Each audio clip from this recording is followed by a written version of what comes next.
बनारस की मंडी में जोगेंद्र बैलों का व्यापारी था। उसके सारे बैल जल्दी जल्दी बिक जाया करते थे और इसी कारण जोगेंद्र दूर गांव में जा जाकर गाई बैल खरीदा करता था। मैं इस बैल के 15,000 ही दे सकता हूँ। 15,000 तो बहुत कम है बेटा। अरे काका, इस बैल की हालत तो देखो, कितना दुर्बल है ये। इसे खरीद कर मुझे इसे तंदुरुस्त बनाना होगा। पता नहीं इसमें कितना समय जाएगा, फिर जाकर जब मैं इसे बेचूंगा तो मुनाफा होगा। ठीक है, वैसे भी अब मैं इसका ख्याल नहीं रख सकता। 15,000 तो 15,000, कम से कम तुम इसका ख्याल तो अच्छे से रखोगे। दे दो। जोगेंद्र ने उस आदमी को पैसे दे दिए और वो बैल खरीद लिया। जोगेंद्र मन ही मन खुश था कि आज उसने अच्छा सौदा किया था। ऐसे दुर्बल बैलों को जोगेंद्र अपने तबेले में ले जाया करता था। वहाँ उसके नौकर इन बैलों को अच्छे से खिलाया करते थे। डॉक्टर बैलों की जांच करके उन्हें दवाई और आहार बताते थे और कुछ ही महीनों में बैलों की हालात में बदलाव आ जाता था। जब वो तंदुरुस्त दिखते थे तब जोगेंद्र इन बैलों को अपनी मंडी की दुकान में बेचा करता था। एक दिन जोगेंद्र एक छोटे से गांव में गया जहां उसे एक दुर्बल बैल दिखा। भाई, क्या आप ये बैल बेचना चाहते हैं? हाँ, पर इसे खरीदेगा कौन? ये तो बहुत ही आलसी है। इसकी हालत देखकर लग रहा है कि इसे अच्छा खाना नहीं मिलता। अरे खाना तो तब दूंगा ना जब ये मेरा कोई काम करेगा। ये बहुत ही आलसी है, बस खाता है और आलस करता है। मैं इसे फिर भी खरीदना चाहूंगा। अब तुम्हारी मर्जी भाई, कितना दोगे तुम इस बैल का? मैं इस बैल का 15,000 दे सकता हूँ। ठीक है, तो ले जाओ। ये सौदा इतनी जल्दी हुआ, ये सोचकर जोगेंद्र हैरान था।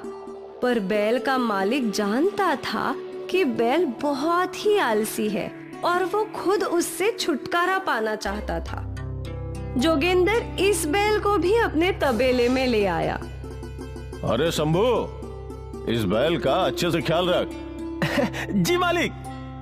शंभू ने इस बैल को भी अच्छा अच्छा खाना खिलाना शुरू कर दिया। डॉक्टर ने बैल की जांच भी की और उसे इंजेक्शन भी लगाया। कुछ ही महीनों में उस बैल की हालात सुधर गई। अब तो ये बहुत ही अच्छा और मजबूत दिख रहा है शंभू। वो तो है, पर एक समस्या है। वो क्या?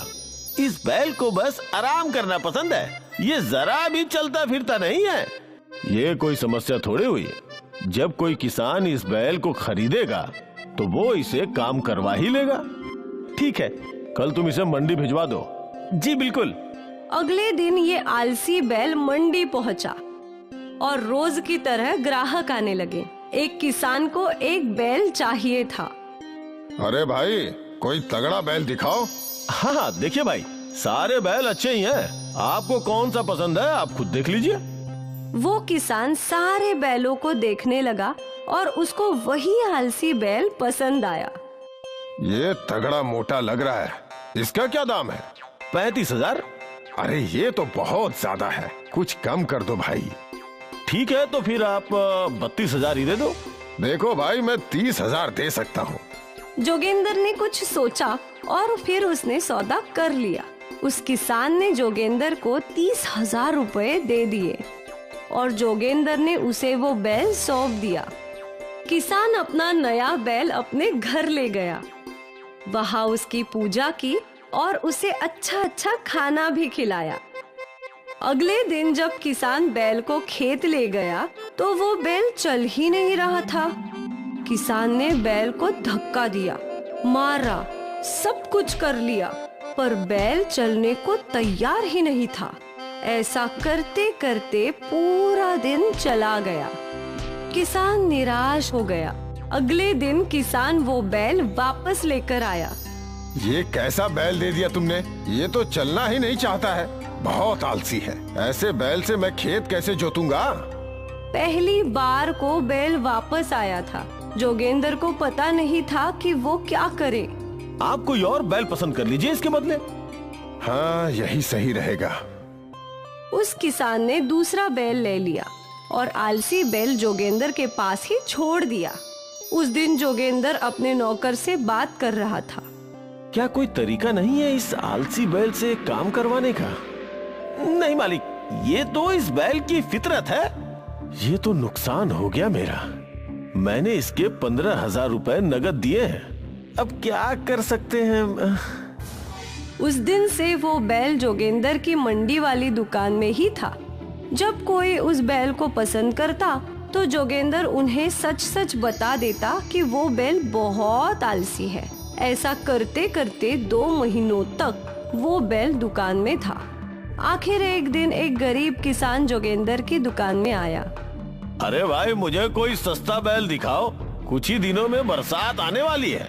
मुझे मेरे खेत जोतने हैं, पर मेरे पास ज्यादा पैसे नहीं हैं। कितने पैसे हैं आपके पास? यही कुछ 15,000। इतने में तो बस ये आलसी बैल ही आएगा। लेकिन ये तो बहुत तंदुरुस्त लगता है। अब क्या बताऊं, मैंने इसे खिला पिला कर तंदुरुस्त तो कर दिया, पर ये बहुत आलसी है। खेत में एक कदम भी नहीं चलता। सच बोलूं तो ये अब तक का मेरा सबसे बुरा बैल है। मुझे चलेगा, मैं इस आलसी से भी काम करवा ही लूंगा। कई लोगों ने कोशिश की है, अब तक किसी से भी संभव नहीं हुआ। तुम कोशिश करना चाहते हो तो कर लो। अब भाई, और कोई रास्ता भी तो नहीं है मेरे पास। मेरे पास बस 15,000 ही तो हैं। हाँ, वो भी है। केशव ने जोगेंद्र को 15,000 दे दिए और वो आलसी बैल खरीद लिया। केशव बैल को घर लाया। केशव की पत्नी ने बैल की पूजा की और बैल को भोजन भी करवाया। ये बैल तो बहुत मजबूत लग रहा है, पर आपके पास तो 15,000 थे ना? ये 15,000 का ही है। इसमें एक समस्या है कि ये आलसी है। हे राम, एक आलसी बैल से कैसे खेत जोतेंगे आप? वैसे भी बरसात आने में अभी कम समय रह गया है। कुछ ना कुछ तो हो ही जाएगा। केशव अपने बैल को लेकर अपने खेत गया। उसने बैल के कंधे पे हल रखा और फिर बैल को चलाने की कोशिश करने लगा। चल चल चल मेरे राजा, चल। बैल ने अपने कदम तक नहीं हिलाए। केशव ने बैल को धक्का मारा, फिर भी वो बिल्कुल नहीं हिला। काफी देर तक प्रयत्न करने के बाद केशव थक गया और सोचने लगा। तभी केशव की बेटी नंदिनी अपने बाबा से मिलने खेत में आई। नंदिनी के हाथ में एक मकई थी। मकई देखकर आलसी बैल तुरंत नंदिनी के पास दौड़ पड़ा। ये देखकर केशव दंग रह गया। ऐसे ये चल नहीं रहा था, पर मकई देखकर दौड़ने लगा। तभी केशव के दिमाग में एक युक्ति आई। केशव ने एक मकई को लकड़ी पे बांधा और उसे बैल के मुंह के आगे लटका दिया। बैल मकई खाने के लिए आगे आगे चलता रहा, पर वो मकई तक पहुंच ही नहीं पा रहा था। इस तरह केशव ने बैल से सारा खेत जुटवा लिया। जब उसका काम हो गया तो केशव ने वो मकई बैल को दे दी। अरे एक क्या, तुझे ढेर सारी मकई खिलाऊंगा। अब यही तरीका है तुझसे काम करवाने का। कौन कहता है कि आलसी बैल से खेत नहीं जुतवा सकते? केशव ने एक ही दिन में पूरा खेत जोत लिया। शाम को जब वो अपने घर पहुंचा तो वो बहुत खुश था। क्या बात है, आज आप बहुत खुश है? हाँ, आज मेरा पूरा खेत एक ही दिन में जोत दिया। कल बस अब बीज बोने हैं। एक दिन में? पर आपने तो कहा था ये बैल आलसी है। वो तो ये है, सुबह से दोपहर तक मैंने बहुत कोशिश की इसे चलाने की, पर एक कदम तक नहीं हिला। पर फिर इसने नंदिनी के हाथ में मकई देखी और दौड़ने लगा। बस मुझे इसकी कमजोरी पता चल गई और मकई को रस्सी से बांधकर मैंने इसे पूरा खेत जुतवा लिया। वाह वाह, ये तो बहुत ही अच्छा है। कौन कहता है कि आलसी से कोई काम नहीं करवा सकता? जरूरत तो बस आपके जैसी बुद्धि की है। धन्यवाद, प्रशंसा के लिए धन्यवाद। केशव का परिवार खुश था क्योंकि उनकी सबसे बड़ी समस्या हल हो गई थी।